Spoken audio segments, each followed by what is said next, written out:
আগামীতে যারা এই দেশকে নিয়ে ষড়যন্ত্র করবে, আওয়ামী লীগ আগ্রাসন দেখাবে, যারা আগ্রাসন দেখাবে তাদেরকে বাংলার জমিনে আমরা শায়েস্তা করে ছাড়বো ইনশাআল্লাহ। দুর্বার শক্তি আমাদের প্রিয় সহযোদ্ধা, আমাদের প্রিয় ভাই ওসমান হাদি শহীদ হয়েছেন। শহীদরা কখনোই মরে না, মরে কি?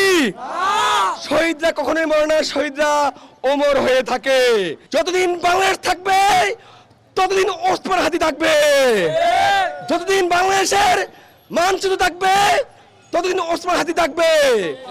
বাংলাদেশের আনাচে কানাচে, পাড়ায় মহল্লায়, কলেজ, ইউনিভার্সিটি, স্কুলে, শহর, উপশহরে প্রত্যেক জায়গায় ওসমান হাদির নাম ছড়িয়ে যাবে।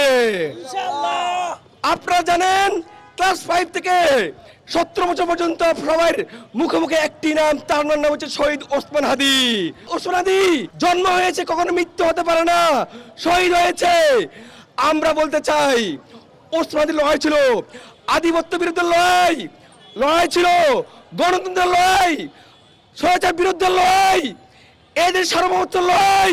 ওসমান হাদি শহীদ হয়েছে।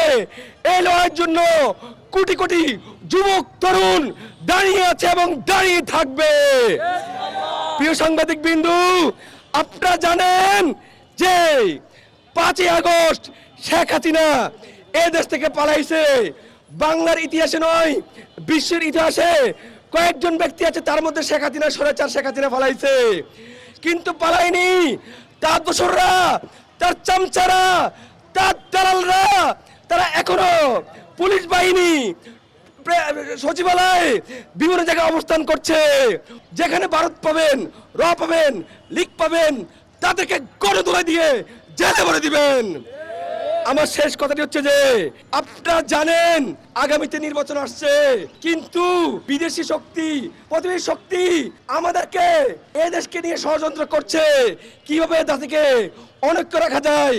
জাতি আবারও ওসমান হাদিকে কেন্দ্র করে ঐক্যবদ্ধ হয়ে গেছে।